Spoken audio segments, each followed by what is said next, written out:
C'est un talk, donc je ne vais pas vous présenter d'agenda parce que finalement, personne ne va pouvoir retenir l'agenda, concrètement. Sachez juste que c'est un talk qui vient d'un retour d'expérience, de beaucoup de recherches, et puis de la volonté de pouvoir démystifier une des menaces les plus concrètes qu'on va pouvoir retrouver. Commençons déjà par définir ce que c'est qu'un stealer. Parce que très souvent, on a l'impression qu'il y a beaucoup de malware, entre parenthèses, qui rentrent dans plusieurs catégories, qu'il n'y a pas une seule et même classification. Donc il y a beaucoup d'ambiguïté dans les définitions, surtout sur la partie stealer. Un stealer, de manière très simple, c'est un outil qui va pouvoir s'installer à travers, on le verra par la suite, à travers différents moyens, et qui va permettre à un attaquant de pouvoir récolter les identifiants qui sont stockés au niveau de votre machine. Les identifiants, on va dire, sa source d'information préférée, ça va être principalement les navigateurs. On utilise tous des navigateurs et très rarement des gestionnaires de mots de passe. Aujourd'hui, le navigateur est en soi un gestionnaire de mots de passe. Il va donc aller récupérer ces identifiants principalement, mais pas que. Il va ensuite les exfiltrer sur un serveur, ce qu'on va appeler un C2 de manière générale, et qui va ensuite revendre donc, pour des acteurs, donc tout simplement de menaces, soit pour être réutilisés, soit tout simplement pour faire de l'exfiltration, recommencer la kill chain dès le début. Parce que très souvent, donc, la fin de cette attaque est le début d'une attaque qui est beaucoup plus conséquente et qui est beaucoup plus impactante. Il dérobe aussi bien les cookies. Donc aujourd'hui, on a même des stealers, on va le voir, avec des capacités de vol de tokens MFA en temps réel, ce qu'on appelle du plugin de FA. Et je passe des applications qu'on utilise, du WinSCP pour du SFTP ou autre, du PuTTY ou n'importe quel RMM tool comme de l'AnyDesk, du TeamViewer qu'on utilise.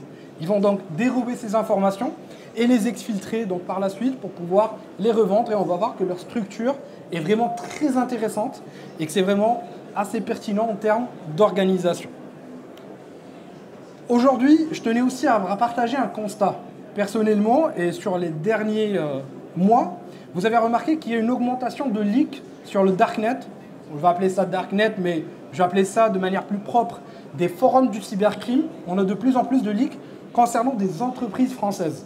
Donc on en a vu énormément. Et je me suis permis de faire une petite analyse assez rapide de ces leaks. Ces leaks, principalement, ne sont pas liés à de l'exploitation, donc à du hacking, entre parenthèses, de manière assez par abus de langage, mais c'est principalement lié à des stealers. Que font ces stealers? Généralement, ils vont dérober ces différents identifiants d'accès au niveau d'une entreprise quelconque. C'est généralement ils préfèrent vraiment les identifiants liés à des API, parce que généralement, on n'a pas de MFA. Et donc, du coup, ils peuvent récupérer des accès à des bases de données, à des API, ou même à des applications métiers. C'est très souvent les applications les moins sécurisées sont MFA, sont SSO, rien du tout. Ils vont ensuite exfiltrer ces données et ils vont proposer, donc faire de l'extorsion dans un premier temps, avec l'entreprise en tant que telle.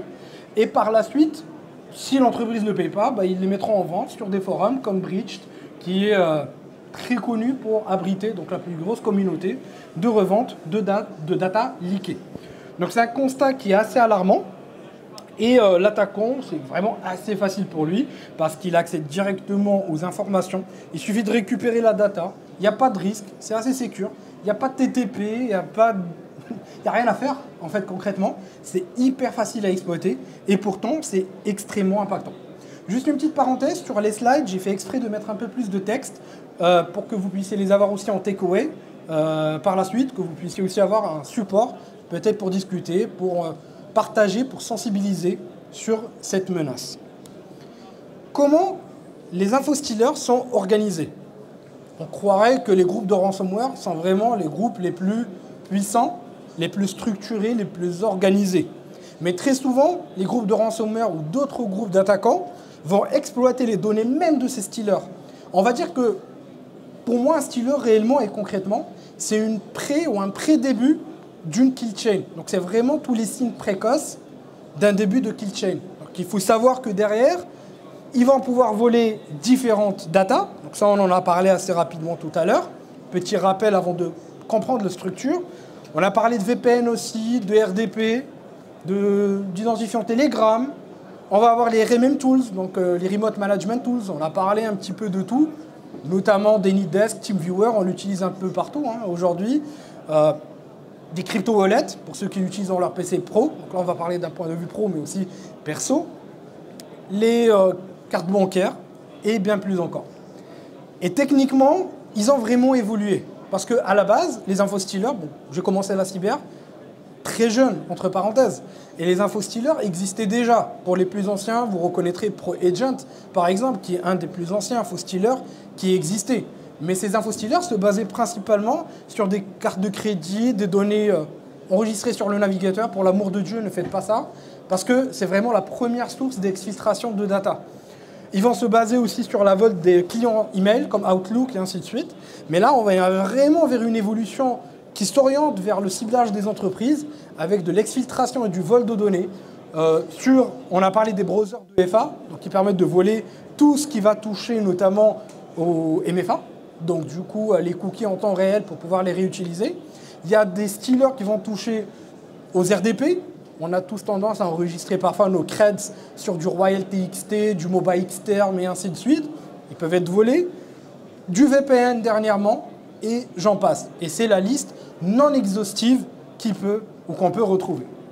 Maintenant, discutons un peu de l'organisation. Ils sont ultra organisés. Les stealers sont ultra organisés. On retrouve une équipe qui va pouvoir se charger concrètement de développer le stealer. C'est vraiment des compétences qui sont très pointues, très intéressantes et très pertinentes. Quand on analyse, on fait du reverse d'un point de vue stealer, on comprend que soit ça va être concrètement, pour la plupart des stealers open source, des projets de recherche, de certains apprentis acteurs de menaces, mais ça peut être aussi concrètement des gens très puissants, ou très compétents, excusez-moi, qui vont être très bien ordonnés. On retrouve les développeurs, qui se chargent de développer, bien évidemment. Les modérateurs, c'est des chefs de projet, des PM, qui se chargent d'organiser les tâches entre chacun. On retrouve ce qu'on va appeler aujourd'hui la log team. La log team, c'est la team qui se charge de pouvoir vendre les logs, soit sur le darknet. Darknet à but de langage, forum du cybercrime, parce que la plupart des forums aujourd'hui sont sur le clear web. Il y a zéro problème d'accès, on va dire. Sur Telegram ou autre. Il y a ce qu'on appelle les traffic teams, ce qu'on appelle les traffers. On va discuter lors du prochain slide, c'est hyper intéressant parce que c'est une des structures, un des composants de ces groupes qui sont les plus pertinents. Ces traffers, en fait, c'est eux qui s'occupent de déployer le stealer. Ces traffers, en fait, concrètement, soit ils vont développer le stealer, enfin, ils vont propager le stealer eux-mêmes, c'est des équipes, c'est des affiliés, on va dire, ou c'est l'équipe elle-même qui a une équipe à côté, ou une sous-équipe qui va se permettre de pouvoir déployer ces stealers. Et bien évidemment, on a aussi les équipes d'infrastructure. Et c'est des équipes en fait, qui vont pouvoir développer toute l'infra, le serveur C2, les interfaces, la distribution parfois, et à mettre à disposition la méthode la plus simple de pouvoir rejoindre et devenir affilié. Et on va voir que c'est hyper simple et que c'est accessible à tout le monde. Juste en parenthèse, les stealers sont très difficiles à détecter parce que leur comportement est équivalent à un signal faible au sein d'une organisation. Si un EDR est déployé après la présence d'un stealer, clairement, c'est quasiment impossible de le détecter. Parce que le comportement, c'est légitime. Il va lire des datas, il va ensuite les envoyer sur un serveur distant. Des datas, généralement, nous on lui donne le droit, généralement il a accès avec des privilèges qui dépendent de comment il a été déployé, on en discutera.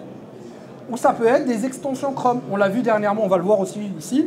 La dernière supply chain attack avec les extensions qui ont été verrouillées suite à un phishing, ça peut être aussi des fausses extensions, qui permettaient de récupérer ces datas et de pouvoir les envoyer sur des serveurs distants. On possède tous des EDR, si vous êtes une entreprise, peut-être même que vous n'avez même pas entendu parler de cette affaire.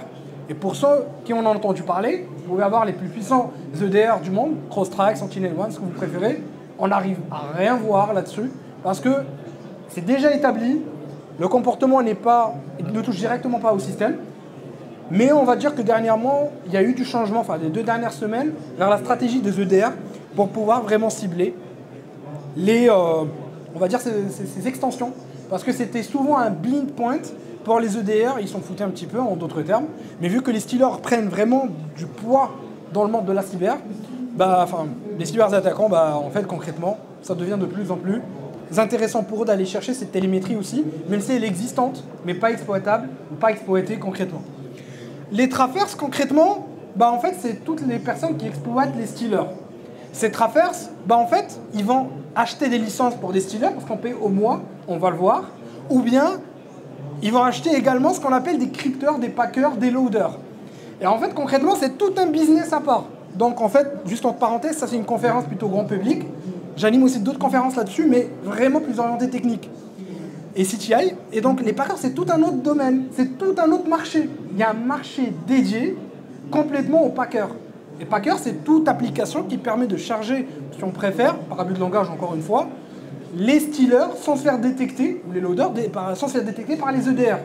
Donc il y a énormément de techniques pour le faire, il y a énormément d'approches pour le faire, et donc du coup, on achète ce service-là. Par la suite, bah, ils vont exploiter les logs qu'ils vont récupérer, c'est-à-dire les logs de stealer, on va voir à quoi ça ressemble.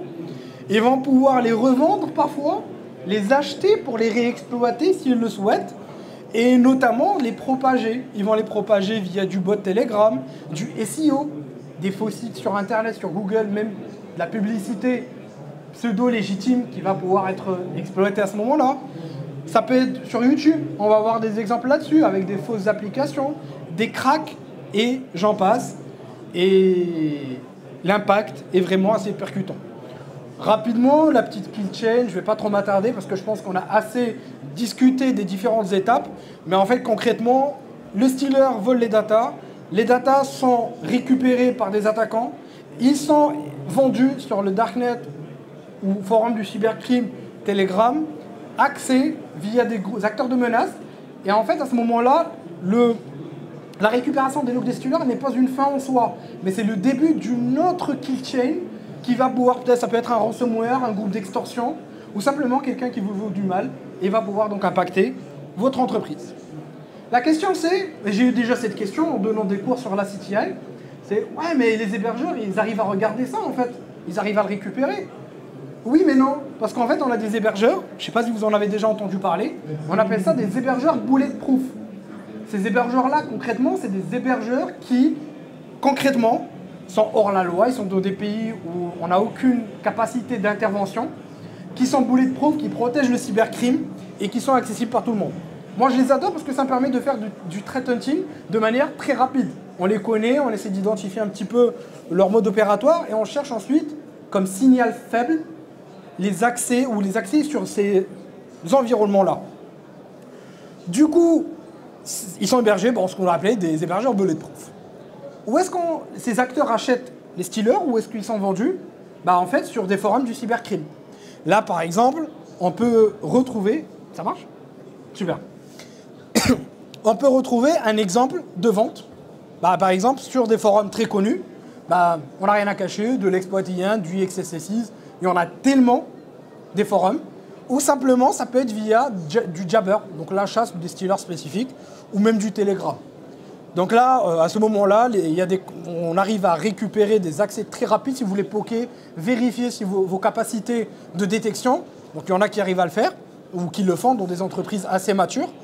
Et donc du coup, les accès, les attaquants récupèrent les accès directement, soit via des forums, soit directement avec les attaquants, ou via du Telegram.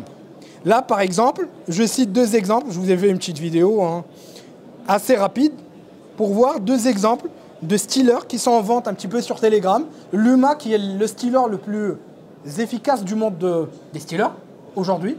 Ultra efficace, avec plein de possibilités.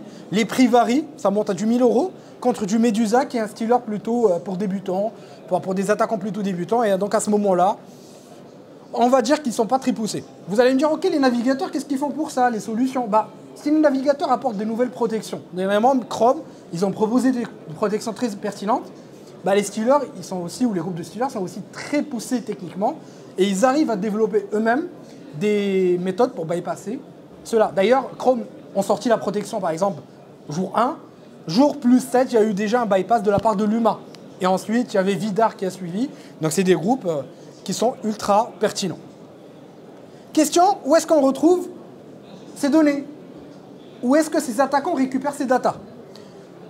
Je tiens juste à rappeler qu'au niveau de la loi, on n'a pas le droit d'acheter des logs de stealers. C'est interdit par la loi parce que c'est du financement du cybercrime et blablabla.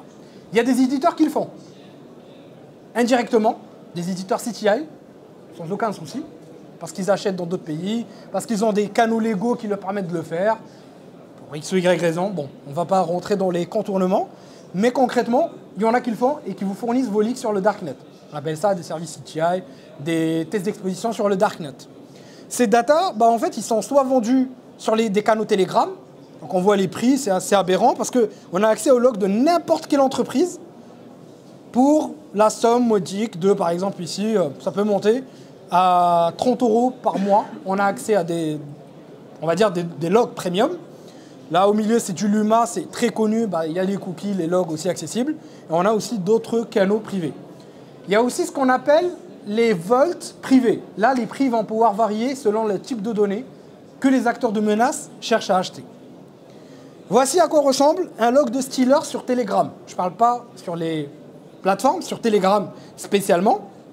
Donc à ce moment-là, je vais accélérer un petit peu parce que le temps est assez limité. Et donc du coup, sur les canaux Telegram, en fait, quand vous récupérez, c'est plateforme identifiée en mot de passe. Après, bien sûr, il faut vérifier la légitimité de la chose au niveau de votre entreprise. Par contre, on a aussi les marketplaces de vente. Et là, au niveau des marketplaces, c'est vraiment hyper structuré, hyper bien fait, avec en fait concrètement des filtres de recherche, des résultats, différents types d'informations sur les stealers. On peut choisir et vérifier avant d'acheter. Donc il y a des retours d'expérience. Et on peut même voir à l'avance quelles sont les plateformes qui sont concernées ou les sites qui sont concernés par ce stealer. Ça peut être des VPN, des sites métiers, des sites spécifiques. On peut voir l'arborescence des fichiers et ainsi de suite. C'est ultra pertinent. Et limite, la structure du fichier est très pertinente parce que vraiment, ça te permet de comprendre un petit peu comment il fonctionne et qu'est-ce qu'il récupère. Concrètement, des cookies, des tokens, tous les identifiants qui sont stockés sur les navigateurs. On retrouve aussi les softwares comme du WinSCP ou n'importe quel outil qui permet de pouvoir récolter des informations ou qui permet de stocker des informations d'identification. Chaque fois que vous cliquez sur enregistrer mon mot de passe, il les récupère. Et d'autres informations complémentaires comme les process en cours et ainsi de suite. Le fichier le plus intéressant dans les logs de Stealer, c'est vraiment le fichier password ou all password, ça dépend du Stealer.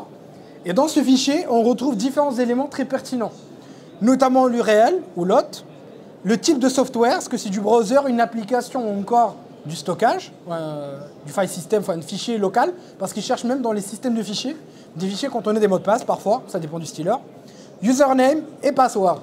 Ça, c'est un exemple aussi d'informations randomisées. Donc, bien sûr, c'est un vrai log, mais randomisé pour assurer une certaine confidentialité des datas. On a plusieurs exemples au niveau des attaques qui se sont déjà passées au préalable. Exemple avec Snowflake. Snowflake, c'était il y avait un gros impact pour l'entreprise. Il y a eu une grosse fuite de millions d'utilisateurs et plusieurs impacts. En fait, c'était pas une attaque concrète, c'est pas une attaque complexe, c'était pas une attaque avancée, c'était simplement un stealer. C'est aussi simple que ça. Le gars, il a accédé à l'application, pas d'SSO, pas de MFA, c'est bon. Il a déjà accès à tout, accédé au système, et ainsi de suite. On a eu le cas, si vous êtes RSSI, vous travaillez dans un SOC, analyste, n'importe, vous avez le cas du CAPTCHA URL qui permet de récupérer le copier automatiquement de l'utilisateur et le forcer un petit peu à faire le coller en effectuant un Windows R. Et donc du coup, ça par exemple, c'est une méthode de propagation des plus, on va dire, utilisées. On a eu le cas de la compromission par supply chain, où on a eu le phishing des gars qui ont développé des applis très connues, des extensions très connues sur Chrome. Ils ont modifié le code, ils l'ont updaté pour voler les identifiants stockés sur le navigateur. Hop, ils ont tout récupéré. Et c'est une des affaires qui est passée des plus inaperçues possibles. Et pour moi, c'était assez affolant parce que l'impact sera grand, mais pas maintenant. On le verra dans quelques mois, parce que je pense que ce n'est pas tout le monde qui va changer tous ses mots de passe. Il y a des gens avec 300, 400, 500 passwords stockés sur le navigateur. YouTube, si vous téléchargez des cracks, si vous téléchargez des faux outils, des outils gratuits, c'est assez impactant. Et récupérer concrètement ces fichiers-là peut être vraiment très pertinent pour la partie développement, pour la partie threat hunting et la partie détection de la menace. Parce que sur ces fichiers-là, le fichier est aussi anonymisé pour info, On récupère le chemin d'installation du stealer. Via ce chemin, on peut identifier le type de stealer et ainsi de suite, l'adresse IP, le nom du user, mais aussi le nom de la machine qui nous permet de voir si elle fait partie de l'entreprise pour l'analyser et ainsi de suite.